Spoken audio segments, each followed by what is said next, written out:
17절 이 6계명은 산이라지 말지니라는데 로 띠르 짜흐, 그리고 그 다음은 로 티나프, 그 다음은 로 티그노브. 로 티르 짜흐 6계명은 살인이 라짜흐라고 한 거 기억나시죠? 라짜흐. 그래서 라짜흐를 로 티르 짜흐가 된 거예요. 그 다음에 가늠은 나프라 그랬어요. 나프인데 로 티나프가 된 거예요. 그리고 오늘 이 도둑질은 가나브라, 가나브인데 오늘 이 19절에서는 로 티그노브. 이 가늠, 또 살인, 또 도둑질, 이것은 좀 바뀐 이유가 뭐냐면 2인칭 남자 단수로 되어 있기 때문에 그래요. 2인칭 남성 단수 미래형으로 되어 있어요. 그러니까 우리가 먹었어? 먹었지? 먹었구나.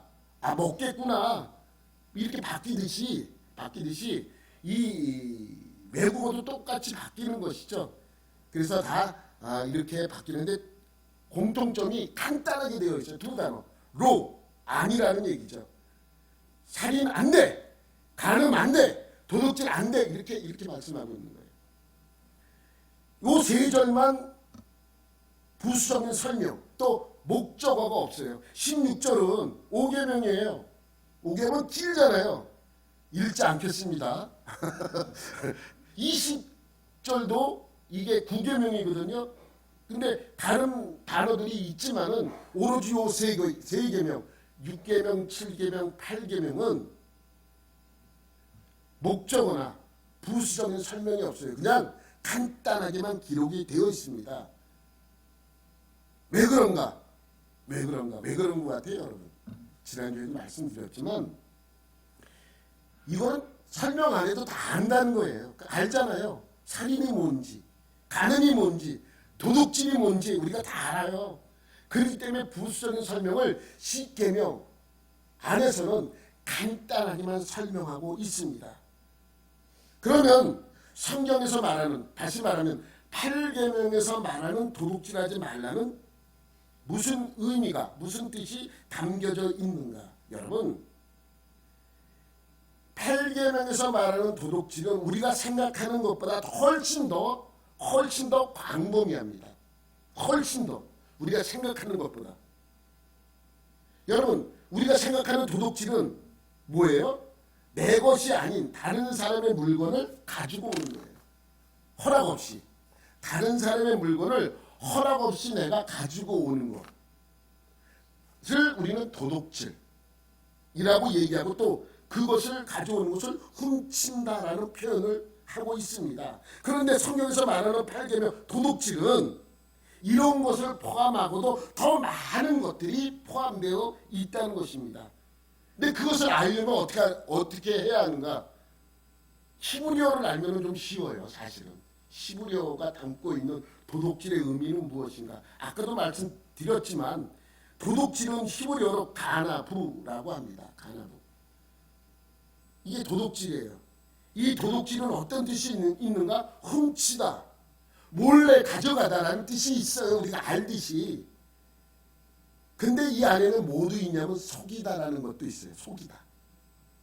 속이는 것은 거짓말하는 거 아니에요? 거짓말로 남을 속여서 내가 이득을 취하는 것도 도둑질이에요.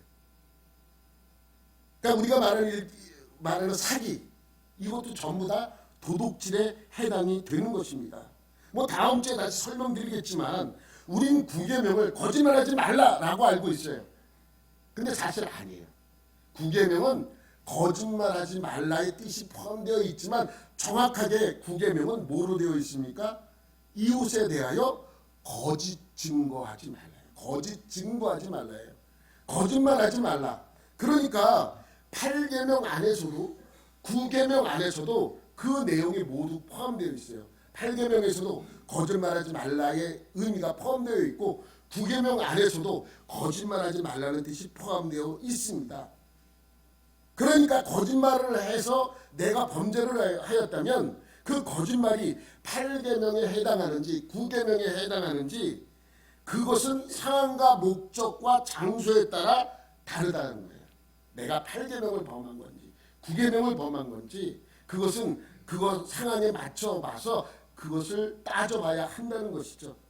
오늘 신명기 5장 19절 이 8계명은 뭐예요? 도둑질하지 말지니라. 로티그노브.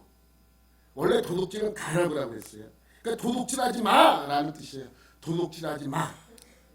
근데 이 10계명 안에는 간단하게 되어 있지만 간단하게 표시한 이유가 뭐냐면 이 내용이 신명기에도 출애굽기에도 똑같이 기록이 그러니까 똑같은 내용이 아니라 도둑질에 관한 내용이 기록되어 있어요. 신명기에는 23장 19절부터 24장 7절까지 기록이 되어 있어요. 그 도둑질에 관한 것이 무엇인지 또 출애굽기 22장 1절부터 15절까지 도둑질에 관한 내용이 기록되어 있습니다. 그러면 우리는 이것을 보고 이 당시에는 어떤 것을 지적을 하고 있고 도둑질에 관하여 무엇을 말씀하고 있는지 알 수 있죠. 여러분 생각해 보세요. 이때의 도둑질과 지금의 도둑질은 좀 달라요. 그죠? 많이 다르죠. 생각해 보세요. 그 당시에 도둑질을 했다면 내가 또 물건을 잊어버리는 도둑질을 당했다면 주로 무엇이겠습니까? 주로 무엇일 것 같아요, 여러분? 가축들이겠죠, 가축들. 가축들입니다. 그래서 그 내용을 통해서 우리에게 무엇을 설명하고 있는지 우리가 하나하나 따져보도록 하겠습니다. 뭐냐면 출애굽기 22장 1절에 보면 이러한 내용들이 있죠. 사람이 소나 양을 도둑질하여 잡거나 팔면 그는 소 한 마리에 소 몇 마리요? 5마리. 양 한 마리에 양 4마리로 갚으래요. 그러니까 여기 잘 봐야 될 것은 뭐냐면 내가 소나 양을 도둑질해서 잡아서 먹었거나 팔아버리면이에요. 내가 잃어버린 물건을 찾을 수 없어요 이제.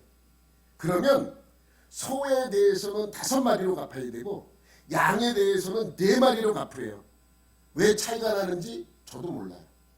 성경에는 그 이유에 대해서는 설명하지 않아요. 4배면 4배, 5배면 5배지. 왜 소는 5배고 양은 4마리인가? 저도 몰라. 여러분 한번 찾아보세요 성경. 왜 그 이유가 다른지 한번 성경에서 내가 연구해서 내가 찾아내겠다. 그럼 내가 우리 학교에 얘기해가지고 박사학위 주라고 얘기할게요.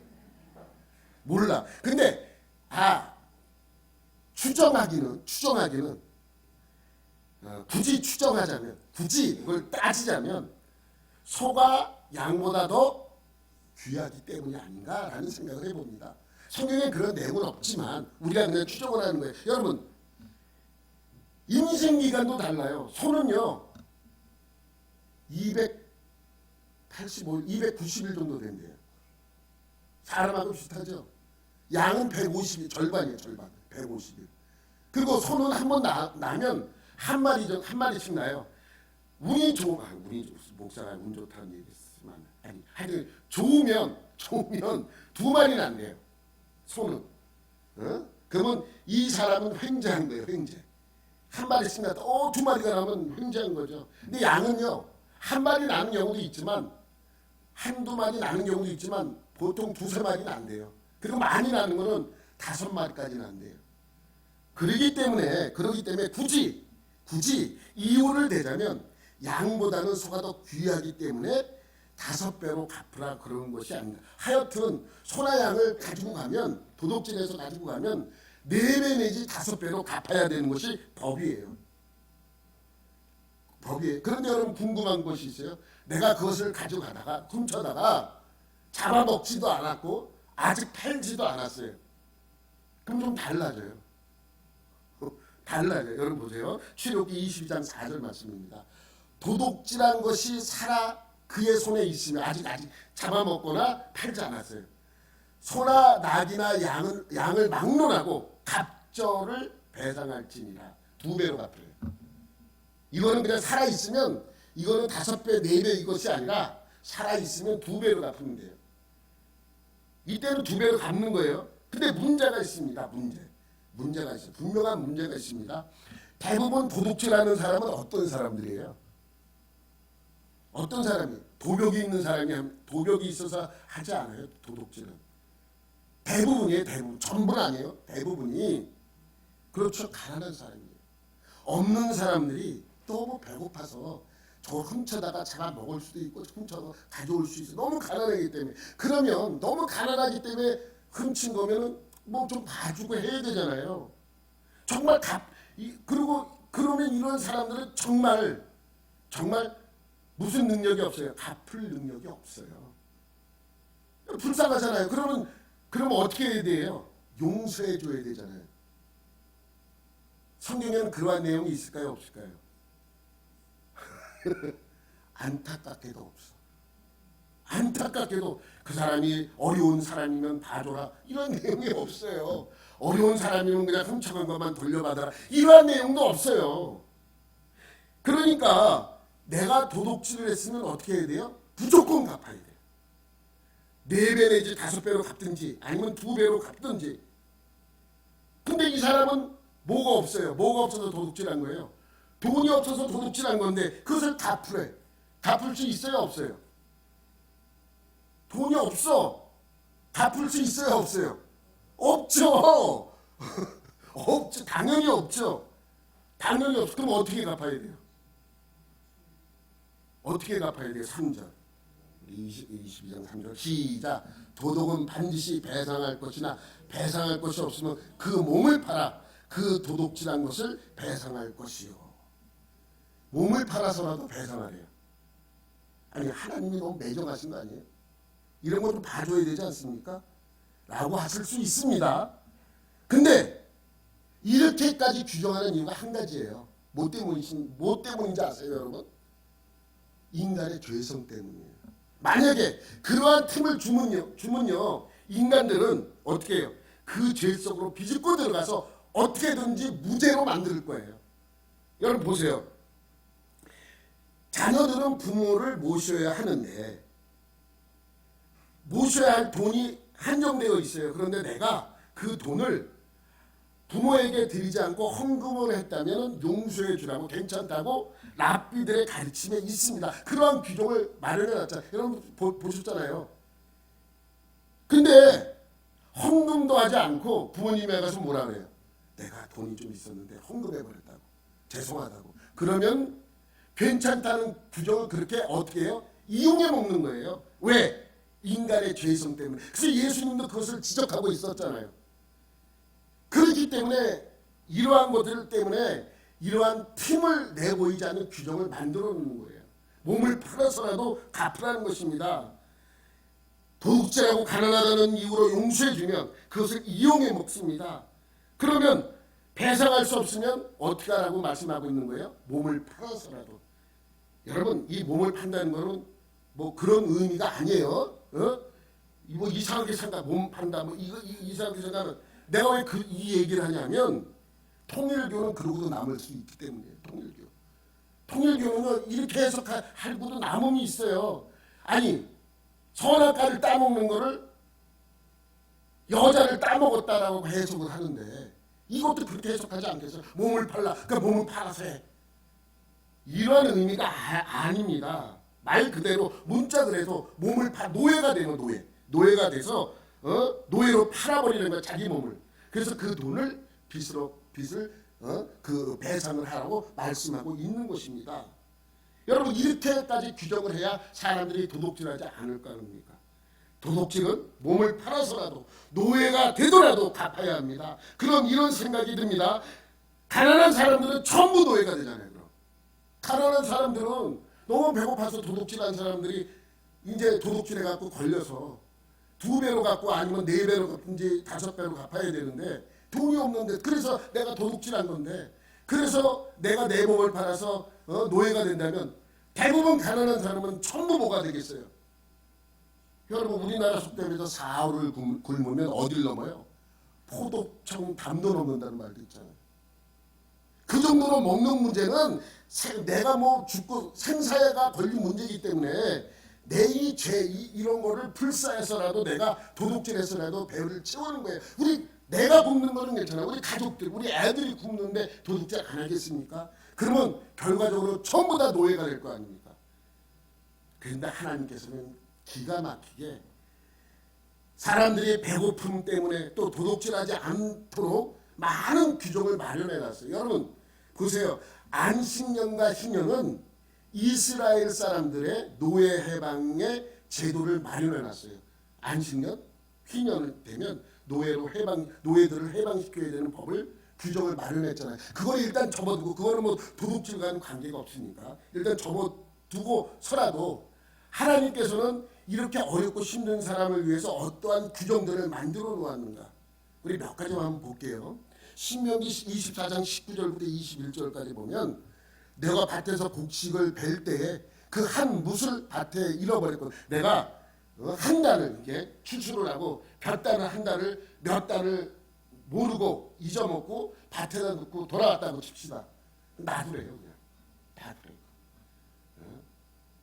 또 네가 네 감람나무를 떤 후에 그 가지를 다시 살피지 말고 한번 이렇게 땄으면 내가 안 딴 게 또 있나 이 보지 말라는 거예요. 또 포도도 마찬가지예요. 포도를 딴 후에도 이것이 아직 남았나 보고 싹 그냥 따버리지 말라는, 남겨두라는 거예요. 남겨두는 이유는 고아와 가부, 어려운 사람들, 그 당시 가장 힘들고 고통받고 어려운 사람들, 가난한 사람의 대표적인 사람들이 바로 고아와 과부들이에요. 그들을 위하여 남겨두라고 설명하고 있는 것입니다. 그리고 24절 25절에는 무슨 말씀이 있냐면 내 이웃이 포도원에 들어가서 따먹을 때 그냥 내비두라는 거예요. 얼마나 배고프면 그렇게 하겠냐 이런 뜻입니다. 근데 조건이 있어요. 그냥 와서 따먹는 거는 괜찮은데 뭐는 안 돼요. 따서 그릇에 담아가지 말아요. 얼마나 합리적이에요. 그러나 만약에 이것도 허용해주면 인간의 죄성은 전부 따갈 거예요. 그죠? 그러니까 따먹고 배는 채우되 따서 가져가지는 말라는 거예요. 곡식밭에도 마찬가지예요. 곡식밭 가서 이삭을 손으로 따서 먹는 건 괜찮아요. 배고프니까 따먹을 수 있어요. 그렇지만 곡식밭에 가서 낫을 대서 추수해서 가져가진 못한다는 것입니까? 얼마나 하나님께서 이러한 규정들을 잘 만들어 놓으셨는가 우리가 알 수 있죠. 반면에 이러한 내용들은 무슨 의미가 있냐면 풍요롭고 잘 사는 사람들은 가난한 사람들에게 베풀지 않는 것이 뭐예요? 도둑질이다. 내가 부자야. 내가 잘 살아. 그럼 옆에 굶는 사람들이 있어? 근데도 안 도와줘.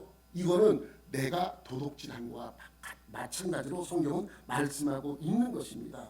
그러니 우리가 어려운 사람을 도와주거나 아니면 외국에서 큰 지진이 나서 어려운 사람들이 많이 생기면 우리 막 그냥 성금을 걷어서 보내주잖아요. 그것도 사실은 성경적이에요. 또 그 외에 내용들이 뭐가 있냐면 품꾼의 싹쓸 당인해 주래요. 여러분 품꾼이라는 것은 우리 요즘 말하면 일당을 받는 사람, 일당을 나가서 일당제로 일하는 사람들은 어려운 사람들이잖아요. 그런데 그 일당을 야 내가 다음에 줄게. 내가 일주일 뒤에 줄게 아니면 내일 줄게 하지 말라는 거예요. 그날 일 시켰으면 그날 주라고 설명하고 있는 것입니다. 이런 유의 내용은 성경에 아주 많이 나와요. 그러니 가난 때문에 죄를 짓지 않게 하기 위하여 여러 가지 보완 제도를 하나님께서는 주고 있는 거예요. 그러니 도둑질하지 않아도 뭐 넉넉하진 않아도 그냥 굶어 죽지 않도록 하나님께서는 이런 제도를 허용해 주는 것입니다. 여러분 룻기를 읽어보면 룻도 모압에서 살다가 왔잖아요. 그런데 먹을 것이 없잖아요. 그래서 어떻게 합니까? 보아스의 밭에 가서 떨어진 이삭을 줍잖아요.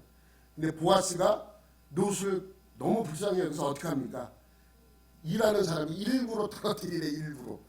일부러 이것이 바로 있는 사람들이 없는 사람들을 베풀어주는 그러한 은혜죠. 근데 있음에도 불구하고 베풀지 않고 구두쇠처럼 한다면 그것도 도둑질과 같이 하나님께서는 취급하고 있는 것이죠. 그래서 하나님께서는 그러한 것을 통해서 죄를 짓지 않게 하기 위하여 또 도둑질한 사람은 노예가 되지 않도록 그러한 규정을 만들어 놓고 있는 것이죠. 여러분 우리가 지난번에 살인하지 말라, 간음하지 말라, 지금 오늘 도둑질하지 말라인데, 살인하지 말라는 의도치 않게 살인할 수 있는 과실치사 제도를 하나님께서 주셨죠. 근데 간음하지 말라는 의도하지 않는 간음은 없어요. 간음은 전부 의도한 거예요. 그렇게 말씀하고 있었잖아요. 그런데 도둑질은 의도하지 않는 도둑질이 있을까요? 없을까요? 왜 의도하지 않았어? 살인은 과실치사, 의도하지 않는 살인이 있을 수 있잖아요. 근데 도둑질은요? 있어요. 의도하지 않는 도둑질. 그것이 뭐냐면 여러분 이때는 큰 재산이 주로 뭐였습니까? 소나 양이나 염소 같은 가축들이었어요. 어느 날 소를 이렇게 키우고 있는데, 양을 키우고 있는데, 염소를 키우고 있는데, 이것이 옆집 과수원에 들어가서 열매를 갖다 먹었어. 이것도 도둑질에 해당합니다. 과실치사에 이것도 말하자면. 그러니까 이러한 것이 있을 때는 어떻게 하라고요? 반드시 배상하라고 설명하고 있습니다. 출애굽기 22장 5절, 사람이 밭에서나 포도원에서 짐승을 먹이다가 자기의 짐승을 놓아 남의 밭에서 먹게 하면 자기 밭에 가장 좋은 곳과 자기 포도원에 가장 좋은 곳으로 배상할지니라. 소가 들어가서 어떠한 나무의 열매를 따먹었는데 그 나무가 별로 크지 않은 그냥 조그만 나무예요. 그렇지만 남에게 그러한 피해를 주었으면 우리 집 과일 나무 중에서 가장 좋은 나무 한 그릇을 그에게 주라는 거예요. 나무의 열매를. 이것이 하나님께서 말씀하고 있는 배상 방법입니다. 이것을 의도하지 않았잖아요. 내가 저놈 내가 원수같이 생각해서 내가 소를 보내서 밭에다 망쳐놔야지. 이런 것은 아니죠. 이런 것은 과실치사가 아닙니다. 그렇지만 의도치 않게 이러한 일이 있을 수 있기 때문에 그렇잖아요. 여러분 지금은 없어졌어요. 지금은. 과거 우리 시골에서 농사를 짓는 분들이 봄 되면 병충해를 없애고 농사를 잘 되게 하기 위해서 밭두렁, 논두렁에다 뭘 했습니까? 불을 지폈어요. 그 과거에는 진짜 불 지폈어요. 그래서 병충해 예방하고자 또 농사를 더 잘 짓게 하기 위해서 그렇게 했습니다. 그런데 그렇게 하다 보니까 이게 잘못해서 바람이 불어서 불씨가 다른 데로 옮겨 붙어서 산불이 많이 났었어요. 그래서 국가 차원에서 이런 것을 금지시켰습니다. 못해요. 지금은 불법이에요. 누가 불 내면 신고하면 그건 권리입니다. 큰 벌을 받게 되어 있습니다. 당시에도 그러한 일이 있었어요. 그러한 일이. 또 내가 불을 피우다가 그 불씨가 날려서 다른 데 피해를 해줬다면 어떻게 하라는 거예요? 반드시 배상해줘요. 이것이 만약에 배상하지 않으면 뭐가 똑같아요? 도둑질한 것과 똑같이 취급을 합니다. 출애굽기 22장 6절, 불이 나서 가시나무에 댕겨 낯갈이나 거두지 못한 곡식이나 밭을 태우면 불러온 자가 반드시 배상할지니라. 배상하지 않으면 도둑질한 것과 똑같다고 말씀하고 있는 것입니다. 또 이러한 경우도 있습니다. 이러한 경우 좀 특이한 경우인데 친구가 돈을 갖고 있다가 돈을 나한테 잠깐 맡겼어요. 근데 그 돈을 맡겼는데 그것을 내가 보관을 잘못해서 뭐 또 보관하다가 도둑을 맞아버렸어요. 누구에게 책임이 있는 거예요? 맡은 사람이에요? 맡긴 사람이에요? 보상을 해줘야 돼요? 안 해줘도 돼요?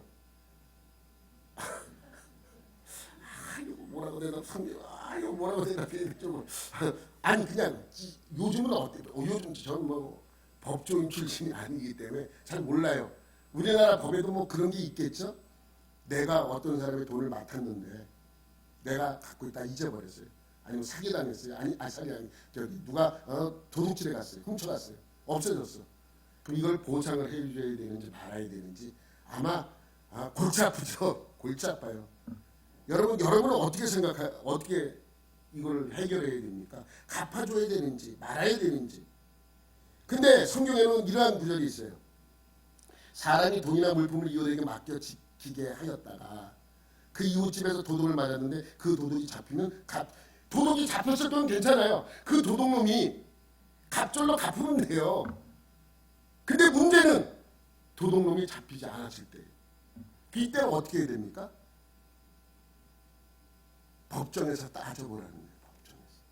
법정에서 도둑이 잡히지 아니하면 그 집 주인이 재판장 앞에 가서 자기가 그 이웃의 물품에 손댄 여부의 조사를 받을 것이며, 이런 이유가 뭐냐면 사실 갚지 않아도 되죠. 돈이 어떤 사람 나게 와서 맡겼어.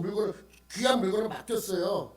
우리가 이사를 하는데 이거 잘못하면 잊어버릴 수 있으니까 당신이 잠시 맡아주십시오. 그럼 맡겨놨단 말이죠. 근데 그 사이에 도둑을 맞아버렸어. 그럼 맡긴 사람도 책임이 있잖아요. 그런데 이런 규정을 둔 이유는 뭐냐면 이런 이유예요. 인간의 뭐 때문에요? 죄성 때문에. 맡은 사람이 보니까 너무 좋아. 갖고 싶어. 야, 이거 잊어버린다. 그래서 내가 갖고 땅속에 파묻었고 이거 내 도둑 맞았어 라고 한다면, 만약에 보상을 하지 않는다면 이러한 일들이 얼마나 많이 생기겠습니까? 그러면 이제 이 나라는 모든 사람을 믿을 수가 없어요. 물건을 맡길 수도 없어요. 그렇지 않겠습니까? 그래서 이러한 일이 생기면 어떻게 따져보라? 법정에서 따져보라는 얘기예요. 그때 법정이 있었어요. 여러분, 한 성의 장로들은 나이가 들으면 일손을 놓잖아요. 그럼 이들은 동네 성문 앞에서 모여서 늘 이 마을에, 이 성 안에 있어서 있는 일들을 서로 논의하고 해결해주는 일들을 하는 거예요. 그 보아스가 롯을 아내로 맞이할 때도 자기보다 먼저 권리가 있던 친척이 하나 있었어요. 그에게 그 문제를 해결하기 위해서 어떻게 하냐면 그 성 앞에 있는 장로들에게 찾아가서 물어봐요. 그래서 그가 포기를 하니까 포기하는 것을 공증해 주는 거죠. 그리고 내가 맡겠습니다라고 이야기를 하는 것입니다. 그러한 내용이죠. 그래서 반드시 조사를 받게 되어 있습니다. 근데 맡긴 물건이 아니라 맡긴 거가 가축이면 어떻게 될까요? 가축이면 뭐 훔쳐가기 이게 힘들잖아요. 크니까. 근데 훔쳐간 물건은 둘째 문제고, 내가 맡았는데 이 가축이 죽어버렸어. 그럼 보상을 해줘야 돼요, 말아야 돼요? 보상을 해줘야 됩니까, 말아야 됩니까? 내가 소를 맡았어, 죽었어. 그럼 이건 어떻게 해줘야 돼요? 참 판결하기 어렵죠, 이런 것들은. 이미 아픈 사람, 아파서 왔으면 책임이 없잖아요. 근데 내가 무엇을 잘못 먹어서 문제가 됐다면 내가 책임이 있는 거잖아요. 여러분, 무조건 배상해라고 하면 누가 그거를 맡아주겠습니까? 그래서 조사가 필요합니다. 예를 들어서 내가 밭을 갈아야 돼요. 그래서 옆집에서 소를 빌려왔어요. 여러분, 이 소를 맡기고 이런 거 다 그에 따르는 보상을 해줘야 됩니다. 성경에는 그냥 하라는 소리가 없어요. 무슨 뭘 맡았으면 반드시 배상을 해줘야 됩니다. 보상을 해줘야 돼요. 근데 내가 소가 밭을 갈아야 되는데 소가 없으니까 옆집에서 소를 빌려왔어요. 일을 시켰는데 일을 하다가 얼마 있어서 픽 쓰러져서 죽었어요. 그러면 물어줘야 됩니까? 말아야 됩니까? 이러한 문제는 지금에는 없어요. 그렇지만 비슷한 것들은 있지만 성경에 보면 이러한 일들이 많기 때문에 이러한 문제들이 언급이 되는 것입니다. 22장 14절에 보면 이러한 말씀이 있습니다. 시작. 만일 이웃에게 빌려온 것이 그 임자가 함께 있지 아니할 때 상하거나 죽으면 반드시 배상하려. 이때는 무조건 배상을 해줘요. 그런데 소주인이 이 소는 말을 잘 안 들어. 말을 안 들어. 야, 내가 가서 해줄게. 그래서 직접 가서 했어요. 그때는 어떻게 하냐고요? 15절 말씀이에요. 그 임자가 그것과 함께 있었으면 배상하지 아니할지니라. 만일 새낸 것이면 새로 족하니라. 그러니까 여러분, 성경에는 여러 가지의 일들을 마련해 두고 그 일들에 대한 이야기들을 하고 있는 것이죠. 이런 것은 책임 소재를 가리자는 의미가 아니에요. 배상할 것이 있으면 뭐예요? 반드시 배상하라고요. 만약 배상하지 않으면 뭐와 같다는 거예요? 도둑질한 것과 같은 죄를 범하게 되는 것입니다. 여러분, 그 외에도 도둑질에 관한 이야기를 하면서 무슨 말씀을 하시냐면, 돈을 빌려주고 이자 받은 것도 도둑질한 것을 봐요. 이자 받지 마세요. 이자 받지 마세요. 이때는 그랬어요. 누가 돈 필요해서 돈이 좀 빌려줬는데 이자를 받으면 도둑질한 것으로. 여러분 읽어보세요. 뭐 읽어보면 너무 시간이 많이 걸리기 때문에 그건 넘어가는 것입니다. 또 돈을 빌린 사람이 갚지 않고 내가 내일 줄게 계속해서 미룬다. 이것도 도둑질하는 거와 똑같아요. 또 돈을 빌릴 때 옷을 저당을 맡기면 돈을 갚지 않아도 그날 당일 저녁에는 그 옷을 반드시 도로 돌려줘야 합니다. 옷은 그렇게 되어 있습니다. 그런데 여러분 돈을 갚지 않으면 요즘 시대는 어떻게 합니까? 저 사람이 돈이 좀 있는데 돈을 갚지 않아. 그러면 법정에서 법으로 가려서 어떻게 그 사람 물건을 압류하잖아요. 압류. 그래서 세금을 내지 않아도 압류를 하고 돈을 갚지 않아도 압류를 하고 이때도 똑같아요. 이때도 역시 돈을 갚지 않으면 그 사람 것을 압류할 수가 있습니다. 압류와 비슷한 것이 있었어요. 그것이 뭐냐면 24장 6절 말씀이에요. 24장 6절, 신명기 24장 6절에 보면 이러한 말씀이 있습니다. 올려보세요. 사람이 맷돌이나 그 윗짝을 전당 잡지 말지니 이는 그 생명을 전당 잡음이니라. 뭘 잡지 말래요? 뭐는 안. 그러니까 이 사람이 돈을 갚지 않아. 그래서 물건을 빼서 압류를 해야 돼. 근데 뭐는 안 된다는 거예요? 맷돌은 안 돼요. 맷돌. 여러분, 그러니까 생활 필수품은 압류할 수 없습니다. 저당 잡힐 수가 없어요. 또 뺏어올 수도 없어요. 왜 그렇습니까? 이 당시에는 맷돌은 생명이에요. 그럼 생각해 보세요. 지금처럼 방앗간이 있어서 다 그렇게 돼갖고 공급해 주지만 이 당시에는 쌀을 하면 볕에 오잖아요. 그럼 집에서 그걸 갈아가지고 다 섞어서 떡을 만들어 먹거나 그렇잖아요. 그러니까 이 맷돌은 이들에게 곧 뭐예요? 그냥 음식 만드는 식기예요. 근데 그 맷돌을 잡으면 그 사람은 밥을 해 먹지 못해요. 그렇기 때문에 안 된다는 것입니다. 여러분 지금 시대에도요. 세금을 안 내거나 돈을 갚지 않으면 압류가 들어오잖아요. 압류가 들어오서 무조건 다 압류할 수 있는 게 아니에요. 생필품은 압류하지 못해요. 생필품. 뭐냐면 신발, 옷, 몸에 있는 것들. 어떤 사람이 선글라스는 압류를 해요. 근데 안경은 압류하면 안 돼요. 저 안경에 보석이 붙어 있는데 되게 비싼 건데 저것만 압류하면 돼요. 안 돼요, 안경. 몸에 있는 보철물. 몸에 내가 그것을 의지해서 사용하는 것도 안 돼요. 아마 이러한 법을 만드는 사람이 성경을 인용한 것이 아닌가 이렇게 생각해 봅니다. 여러분 참 맞잖아요. 압류는 다 해도 이 사람이 굶어 죽어도 생필품은 할 수 없다는 것이 하나님이 주시는 말씀이기도 합니다. 그리고 또 하나 있어요. 서원을 했으면 빨리 실행하라는 거예요. 서원을 했으면. 여러분 이런 것이 있습니다. 내가 기도를 했어요. 하나님 이번에 우리 아이가 이 대학에 좋은 대학에 들어가면 너무 하나님께 붙여달라 그러면 내가 너무 감사해서 하나님께 좀 큰 차를 하나 교회에 헌물하겠습니다. 이렇게 내가 서원 기도를 했단 말이죠. 근데 정말 붙었어. 근데 피를 미루고 안 해. 빨리 해! 라고 하면 안 한다는 게 아니고 하긴 할 거야. 그렇게 하지 말라는 거야. 내 하나님 여호와께 선하고는 갚기를 더디하지 말라. 내 하나님 여호와께서 반드시 그것을 내게 요구하시리니 더디면 그것이 내게 죄가 돼. 그것도 도둑질이라는 거예요.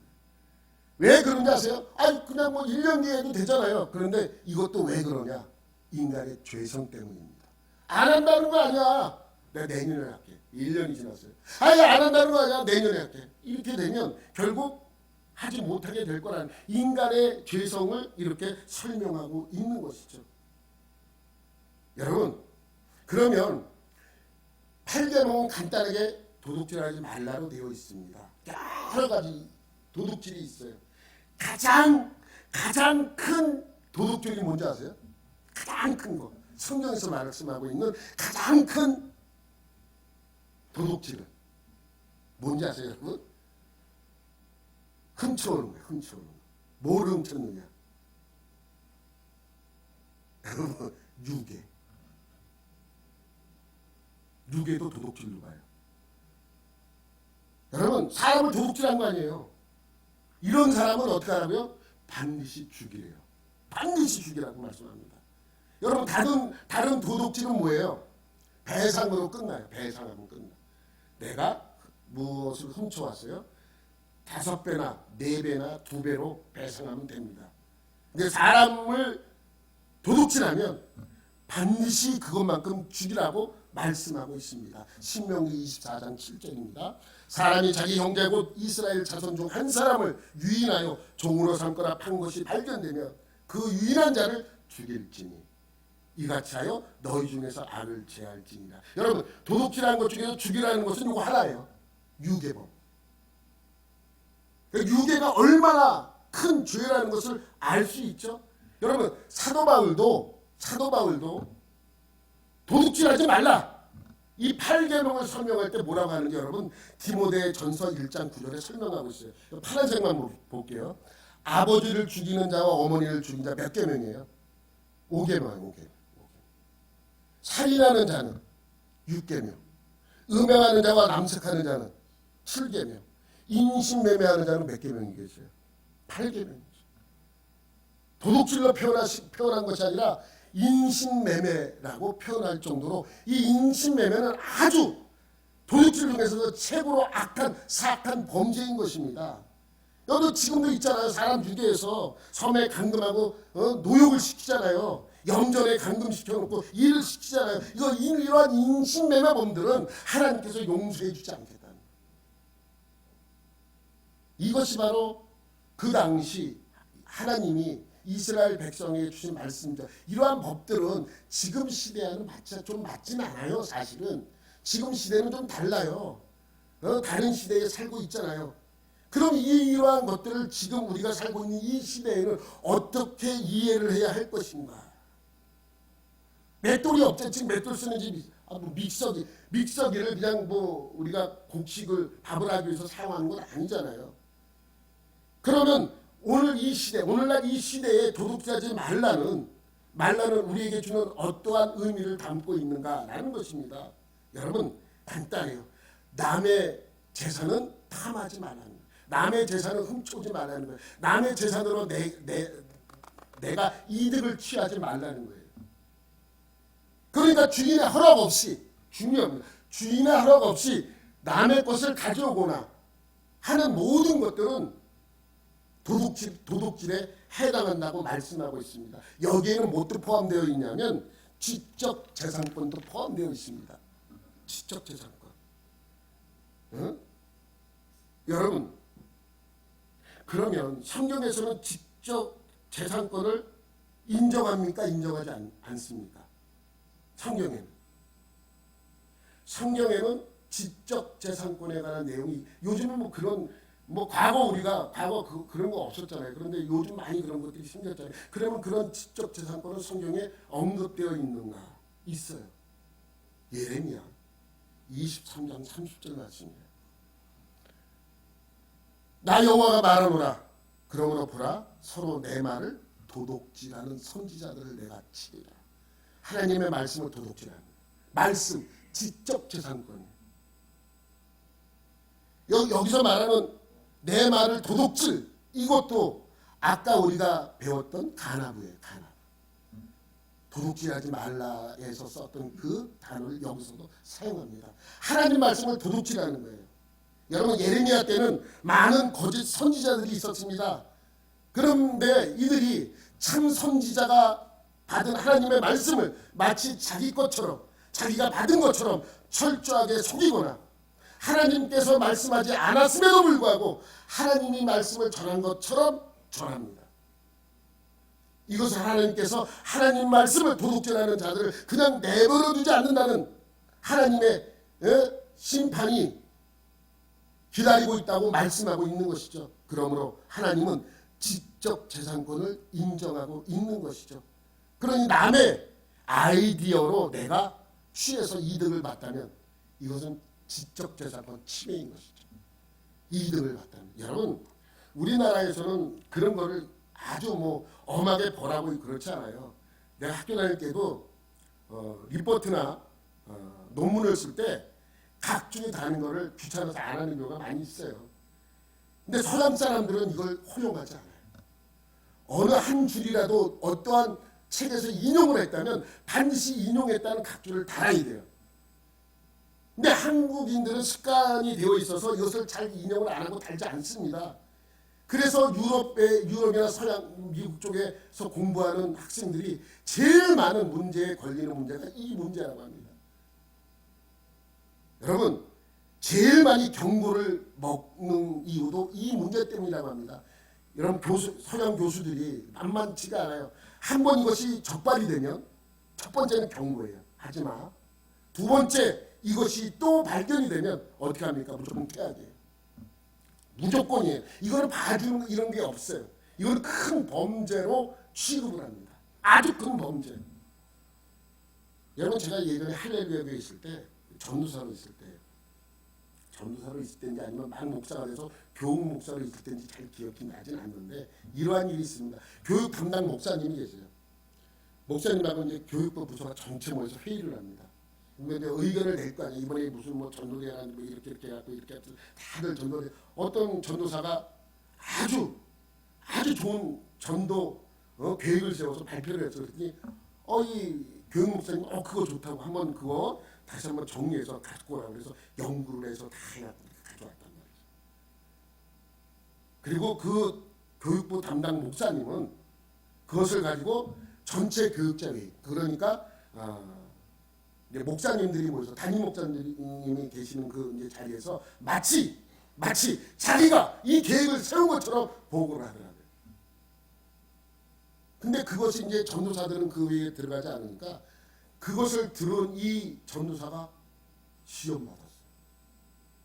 그 나중에 그것 때문에 문제 삼지 않아서 다른 일 때문에 싸우고 나가더라고요. 싸우고 그 목사님하고 막 싸우고 나가더라고요.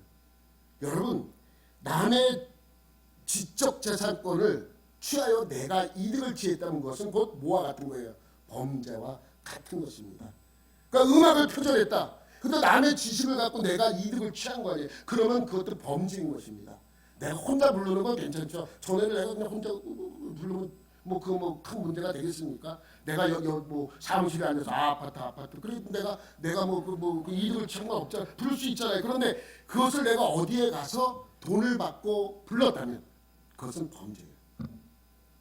지적재산권의 침해가 됩니다. 그래서 요즘은 노래 작곡 작사한 사람들이 그 지적재산권을 돈을 받아서 큰 돈벌이를 또 하고 있잖아요. 여러분, 노래방에서 여러분이 하는 노래 한 곡 부를 때마다 그 노래 한 곡마다 몇 원씩 다 그 사람한테 간대요. 그러니까 얼마나 많은 돈을 벌 수 있겠습니까? 그것도 그렇게 해서 내가 돈을 지불해서 하는 것은 문제가 없는 거예요. 근데 그것을 이득을 취했다면 또 짝퉁을 만들어서 내가 이득을 취하면 이것도 다 범죄로 해당하는 것입니다. 여러분, 우리나라는 세계에서 가장 치안이 좋은 나라 중에 하나예요. 그죠? 미국도 여러분 이렇게 치안이 좋지 않아요. 해 떨어지면 나가지 말라 그래요. 어두워지면. 그래서 외국인들이 참 신기한 것들이 있어요. 그래서 외국 유튜버들이 우리나라에 와서 시험하는 거 뭐냐면 카페에 핸드폰이며 지갑이며 노트북이며 쫙 널어놓고 어디 갔다가 오는 거예요. 한참 10분 만에 와. 그대로 있어. 그걸 유튜브로 찍는 거예요. 그 카메라를 숨겨놓고 찍는 거예요. 누구 하나 거들떠보지도 않아. 이러한 나라가 어디냐고 막 그럽니다. 그렇잖아요. 여러분, 그런 유튜브 하면 좀 보셨을 거예요 아마. 사실 그것이 옳은 거죠. 내 게 아닌데. 여러분, 길을 가다가 돈이 떨어졌어요. 그럼 여러분 주술 거예요? 안 주술 거예요? 죽죠. 주술에 돈이 떨어져 있는데 왜 안 죽습니까? 죽는 사람이 인자입니다. 그죠? 근데 사실은 아니에요. 주어서 가지면 이러한 죄가 있는 거예요. 점유 이탈물 횡령죄. 내가 궁이 떨어져서 아무도 안 주서.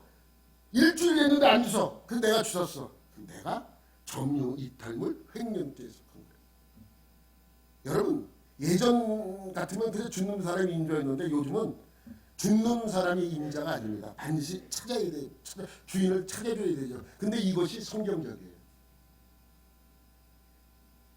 주우면 주인을 찾아주라는 하나님의 말씀이죠. 그러니까 반대로 주어서 내가 노력하지 않고 이득을 취한 것도 뭐예요? 도둑질이에요. 신명기 22장 1절부터 4절까지 내 형제나 소나 너 형제의 손재에 소나 양의 길 잃은 것을 보거든 못 본 채 하지 말고 너는 반드시 그것들을 끌어다가 내 형제에게 돌릴 것이요. 내 형제가 내게서 멀거나 또는 내가 그를 알지 못하거든 주인이 누군지 몰라요. 그 짐승을 내 집에 끌고 가서 내 형제 주인이 나타날 때까지 네가 돌봐주래요. 나중에 걸렸어. 숨기고 있다고. 왜 내 소가 여기 있어? 그랬더니 내가 주인 찾아주려고. 여러분 그러면 어떤 의미가 있습니까? 이것이 주인이 어디 있는지 누군지 사람들에게 물어보면 될 거야. 옆집에 앞집에 뒷집에 소 잃어버린 사람이 여기 있어. 내가 하나 주웠는데 길 잃은 소를 하나 내가 데려왔는데 주인이 있거나 아니면 잃어버린 사람이 있으면 와서 가져가라고 소문을 내겠죠. 근데 주웠어? 입 싹 닦으면 뭐예요? 소문을 안 내는 거예요. 몰래 갖다 키우는 거죠. 내 것처럼. 안 된다는 거예요. 낙이라도 그리하고 의복이라도 그리하고 형제가 잃어버린 거 어떤 것이든지 내가 얻거든 다 그리하고 못 본 채 하지 말 것이며. 이게 성경 얘기잖아요. 여러분 지금 세대가 바뀌어서 많은 것들이 달라졌습니다. 그러나 그 원칙만큼은 바뀌지 않았어요. 더 많아졌잖아요. 더 세부적이잖아요. 그러나 이러한 것을 적용시키면 모든 것이 다 적용이 됩니다. 여러분 우리가 살아가면서 제일 많이 적용받는 법이 이 법일 거예요. 도둑질하지 말라. 난 도둑질한 적 없어 라고 생각하겠지만 이 세부적인 내용에 들어가면 모든 것들이 누구에게 손해를 입히고 배상하지 않거나 내가 어떠한 이득을 취한 것도 도둑질이라고 설명하고 있는 것이죠. 그러니까 요즘 노력 없이 얻고자 하는 한탕주의 같은 것들도 다 도둑질에 해당하는 것입니다. 내가 한 번에 내가 그냥 복권 사서 재미로 그냥 사는 거야. 뭐 어떻겠습니까? 내가 이걸 목숨 걸고 내가 이거 꼭 그런 사람 죽어도 안 되죠. 여러분 8계명은요 제일 오래된 범죄입니다. 왜 그런지 아세요? 에덴 동산에서 아담과 하와가 8계명을 범한 거예요. 하나님께서 선악과를 먹지 말라 그랬죠. 다른 거 다 네가 먹어라. 이거 먹지 마. 이거 누구 거라는 거예요? 하나님의 것이라는 거예요. 그런데 하나님의 것을 먹었습니다. 범죄한 거예요. 도둑질이죠. 그러니까 아담과 하와가 결과적으로는 이 도둑질 때문에 전 인류를 사망으로 몰고 가 멸망시키게 한 것이죠. 그것이 도둑질이에요. 그래서 우리가 살아가면서 가장 쉽게 범할 수 있는 계명이 몇 계명이다? 8계명입니다. 여러분 예수님은요 우리의 죄를 용서해 주셨어요. 그래서 예수님을 구원자로 믿는 모든 사람들은 지금 모든 죄를 용서받은 자들입니다. 여러분 다 용서받은 자들. 용서받는 것 아주 중요합니다. 앞으로 지을 죄까지 다 용서받았어요. 하지만 용서받았다고 용서받을 수 있다고 죄를 짓는 것은 하나님이 원하는 삶이 아닙니다. 구원파가 그래. 구원파는 그냥 죄를 져요. 죄라는 거 본인이 알고 있어요. 다 용서받았대요. 앞으로 지을 죄 다 용서받았기에 죄도 괜찮다는 건 안 됩니다. 여러분 이것을 범죄하지 않으려면 무엇을 해야 하는가? 이겁니다. 하나님이 주신 것에 감사하면 됩니다. 지금 있는 것으로 감사하면 됩니다.